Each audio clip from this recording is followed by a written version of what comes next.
Why the 12?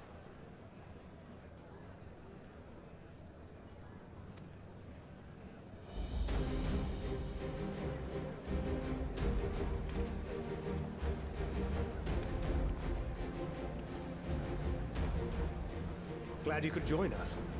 I hope you don't mind, but we went ahead and started without you. As you can imagine, our traveling companions were eager to become acquainted. 'Tis a rare thing indeed to see such a diverse and talented group of individuals assembled for a single purpose. We fight not only for the sake of Eorzea, but for the entire world, including the people of Garlemald. Much rides on the efforts of the Ilzabard contingent. Indeed, which is why I am glad to find myself in the company of many trusted comrades, yourselves included. Lucia! I have come at the behest of Lord Emmerich, who has honored me with the role of Ishgard's representative. And for the good of all nations, not least my former homeland, I am determined to see this mission through to its end. We have a hard road ahead of us, but walk it we shall, together.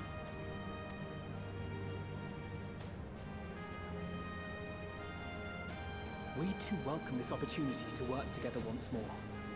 I have faith that, if there is a way to resolve this conflict, we will find it.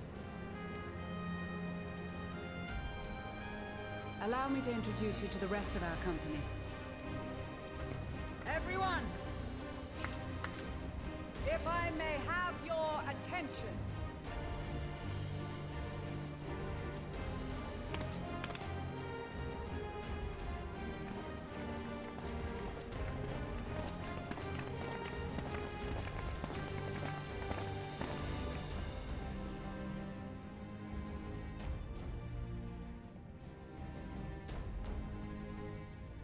Might I ask you to speak first?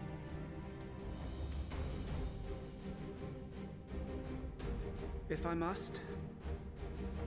I am Arun Senna, spokesman for the Gridanian delegation. Here on behalf of my esteemed sister, the Elder Seedseer, we shall provide support and protection to those in need during our time in Garlemald. To that end, I am joined by healers selected by the Conjurers Guild, with the Order of the Twin Adder's Finest serving as our escort.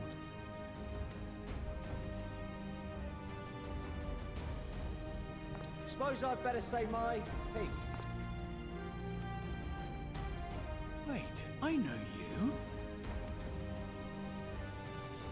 The name's Sicard, in case you've forgotten. Truth be told, I'd rather you had forgotten. Any road, the Admiral asked Captain Hilfear to send his best, and for whatever reason, he picked me. Of course, if I'd refused, I'd be the laughing stock of the bloody executioners, and my reputation's taken enough of a keyhauling as it is. But more importantly, like any pirate worth his salt, I know when you're staring down a storm, you gotta trust in the commander of your ship. So if the Admiral wants us to go to Garlemald, not for plunder and glory, but a promise of peace in our time, then that's what we'll do.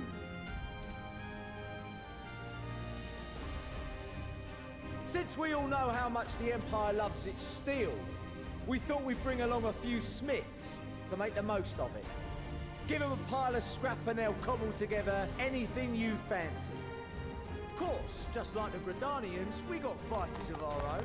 We might have come with a more constructive purpose in mind, but we're more than capable of cracking skulls, believe you me. Well, you're certainly raring to go. But then again, so are we. The most dependable warriors of Uldar and Alamigo have assembled at the Sultana and General Aldin's behest.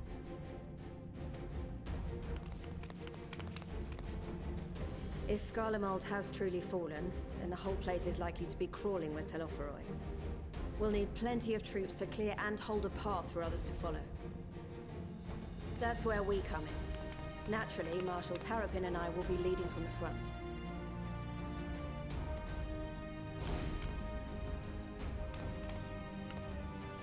It's been some time since I last saw you in your element on the battlefield. what I've heard, you've become pretty fearsome yourself. Master Matoya, the avatar of destruction.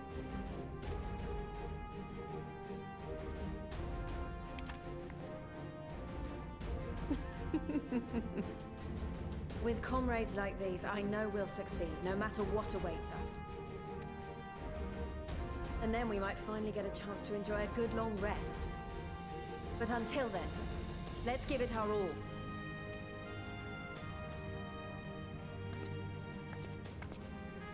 As for Ishgard, we Temple Knights have come in force to uphold our nation's commitment to the peace and welfare of our allies. The bitter cold of Garlemald is a formidable enemy in of itself. Our experience fighting in ice and snow will prove invaluable in the days ahead. Accordingly, I have been designated commander of the Ilzabard contingent. I will do all in my power to provide you with the leadership and guidance you require. The four high houses, House Hylinart foremost among them, have arranged for a host of machinists to join us on our mission. Their knowledge of Imperial Magitech is sure to be a great boon. They will address any problems of a technical nature, together with the smiths of Limpsa Lomitsa. There is another awaiting introduction. Lord Emanolain! Ah, yes. Emanolain de Forton, at your service. Though, lest there be any misunderstanding, I should stress that I've not become a fearsome warrior while you were away. Rather, far from it, actually. My brother, in his infinite wisdom, decided this would be an excellent chance to make something of myself. Oh, and fight for world peace and all that. But, should the opportunity arise for a spot of ballroom dancing, I will be your twinkle-toed gentleman of light.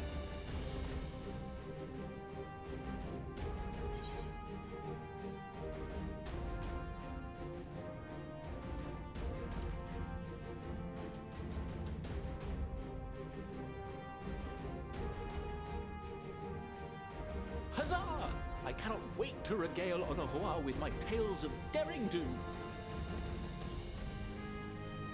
I believe that concludes introductions for the Grand Company of Eorzea.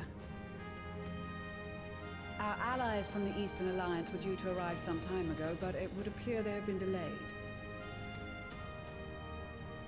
Would that be the shinobi of Doma? Actually, they've been tasked with relaying messages back and forth between the various Eastern nations. According to Lord Hien, however, an equally capable company of warriors has been sent in their stead. Out of my way, you preening fool!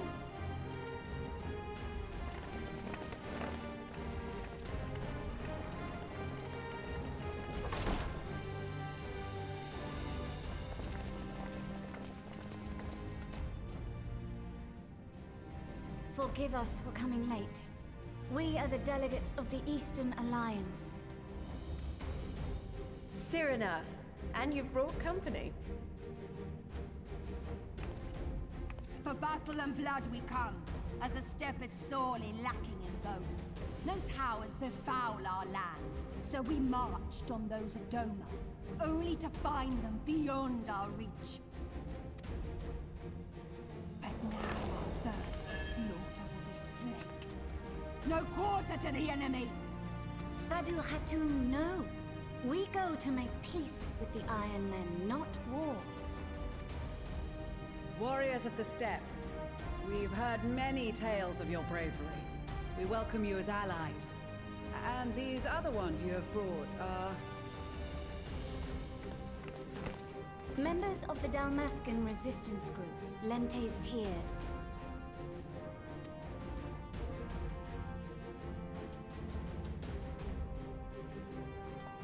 And the Bosnian resistance. Between them, they have a wealth of experience in espionage, and are particularly adept at infiltrating Imperial facilities. Which is fortuitous, since Garlemald's domain is so vast that I could never hope to handle reconnaissance duties all by myself. Dalmasca, Bosnia, Alamigo. All lands which have suffered the tyranny of the Empire. I would never presume to question your motives. Nevertheless, I must reiterate that our goal is to aid the victims of the Telopheroi, the common folk of Garlemald. And they are victims, make no mistake. Though I understand that many may struggle to see them as such. You're more right than you know. For every one of us that answered the call, there were a dozen that refused. Not only in Alamigo, but everywhere we went. And who could blame them? The Empire's always been the enemy. But after seeing what we've seen, fighting and working against and with Garleans, there's no denying the simple truth. They're just people. No different from you or I. They've got their share of liars and murderers, but so do we. So do we all. Fordola, who once swore herself to Garlemald, has proven herself a trusted ally time and time again. Every Eorzean here knows Cid Garland, the Imperial defector who shared with us countless technological wonders. Maxima, who stands with us today, tried to reform Garlemald from within and make peace with Doma. So you can believe me when I say that every fighter here understands and accepts that the Imperials are not monsters and are deserving of help. Or at least that they were able to put aside their feelings for the greater good. It won't be easy, but we're all determined to make this world a better place.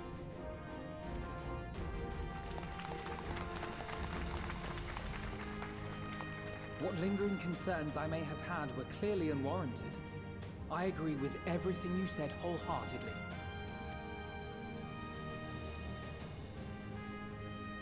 Then we are in accord. Now, let us review our strategy.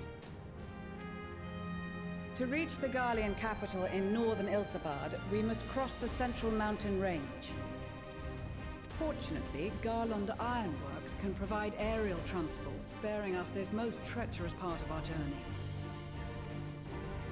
However, attempting to fly any closer to Garlemald would attract the attention of the Telopheroi.